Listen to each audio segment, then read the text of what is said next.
An indicted clerk decides to run for Secretary of State. She loses, and now she's claiming that the election was rigged. Let's put her picture up full mass. This is in Mesa County. The clerk is Tina Peters. She is refusing to concede after losing her efforts to secure the GOP nomination for Secretary of State in Colorado. Let me give you the numbers. Anderson beat Tina Peterson with 44.7% of the vote. Mike O'Donnell took 28.8%. Peters secured only 26.5%. Now, some people would say, well, damn, that's not even close. She's in her 20s. The other people are well ahead of her. She's literally claiming that obviously the numbers are reverse, that she actually deserves the top share of those numbers. Now, remember, this is a Trump humper. This is a conspiracy theorist. This is an individual who has decided to embrace the big lie, so much so that she was no longer able to oversee elections in her own county because of her insanity. So she decides, no, I don't need to resign. I need a promotion. I'm running for Secretary of State, which would be the de facto chief elections officer for the entire state of Colorado. Remember, I told you this early. It's not just about who cast the vote. It's also about who counts them. And the conservative movement is now creating a strategy where they are looking for positions for people that count votes. That is part of their winning strategy. You know why that's part of their winning strategy? They are afraid of the voter picking the politician, so they want the politician to pick the voters. That's what's happening here. There's more. Let's put up her opponent, Pam Anderson. Now, let me tell you why I'm going to give a shout out to a Republican. She actually decided not to embrace the big lie. She won the GOP primary. She rejected the notion that Donald Trump somehow was not legitimate. But she still played the political game, not to the degree of the woman who lost.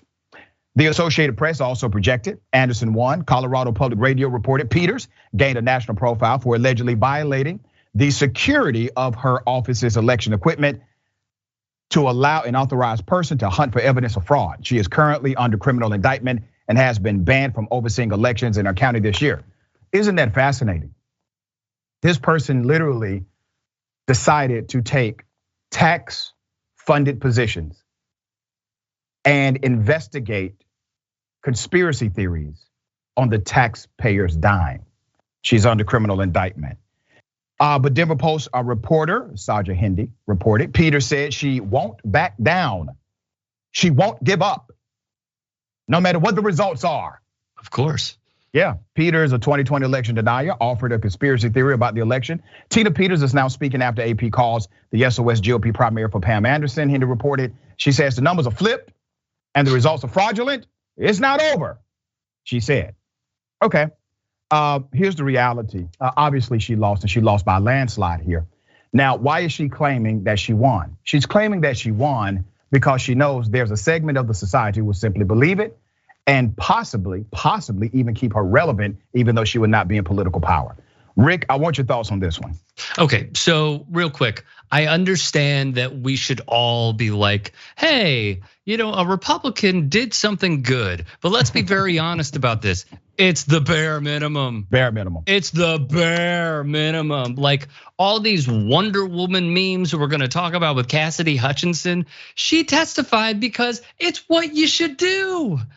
It's what you should do. So like with this whole movement that you described, the reason that they want to control the vote and purge the vote is because they are unpopular.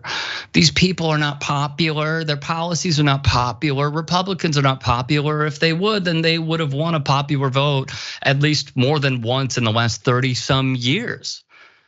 But then when we look even further into the conservative movement, as Doc did, you realize that Tina Peters is, when she was arrested, she got out on $500 bond, which, by the way, if you're a politician and you try to overthrow an election, You can get out on $500 bond, but if someone was arrested for a dime bag in '95, they will get 35 years. So a movement, a group that she attended that very same night when she was bonded out, called for the public executions of the governor of Colorado. They also called for the public executions of anybody who went against them and is a traitor. These people are not sane. And you know what's the other thing about this? I don't believe you mentioned it. I think it is important to mention with how far gone she is, because she rode on his private jet and then she also went into hiding, we believe, under some of his premises. That was the MyPillow dude, Mike Lindell. The connections that they have with Lindell continually pushing this lie over and over again is the same reason that Donald Trump pushed it over and over again. Why? Because he made so much money off these people. Not only remained relevant, but made, at least the last time that I checked, over $280 million through all of these fraudulent ways to scam people in order to enrich themselves and remain in conservative circles. That's right, very well said, brother.